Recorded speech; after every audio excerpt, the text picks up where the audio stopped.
Hi friends, ఈరోజు మనము వైష్ణోదేవి అమ్మవారిని చూడడానికి వెళ్ళబోతున్నాం. ఇది మేమున్న హోటల్ నుంచి వ్యూ అనమాట. దూరంగా చూస్తే స్నో పడింది. సో ఇక్కడ మనము వైష్ణోదేవి అమ్మవారిని చూడడానికి 3 వేస్ ఉన్నాయి. అగైన్ ఈ కొండ ఎక్కాలి. ఒకటి వచ్చి నడిచి వెళ్ళొచ్చు, లేదా హెలికాప్టర్ ద్వారా వెళ్ళొచ్చు, లేదంటే గుర్రం మీద లేదా డోలీ యూస్ చేసి వెళ్ళొచ్చు అనమాట. సో మేము హెలికాప్టర్ ద్వారా వెళ్దామని 4:30కి ఎర్లీ మార్నింగ్ వెళ్ళి క్యూలో నిలబడ్డాము. బట్ మాకు దొరకలేదు.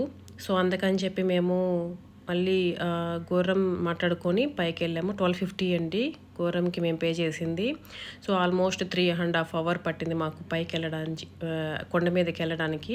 సో మేము కొలనపైకి వెళ్ళగానే వెంటనే అమ్మవారిని చూడకుండా కాలభైరవ అనమాట చాలా టాప్లో ఉంటారు, తర్వాత క్లోజ్ చేసేస్తారని చెప్పి ముందు మేము అక్కడికైతే వెళ్ళామన్నమాట. సో ఇది చూసారు కదా, ఇక్కడ ఇలా నడిచెళ్ళే వాళ్ళు నడిచెళ్తుంటారు, వే ఇలా ఉంటుంది. సో ఇక్కడ చూసినట్టయితే ఇలా ఉంటుంది సర్ఫేస్ అంతా, కూరానికి కంఫర్ట్గా ఉండడానికి కూడా. సో మేము ఇలా టాప్కి వెళ్ళిపోయాము కాలభైరవని చూసి. ఇక్కడ టాప్ వ్యూ అనమాట పైన.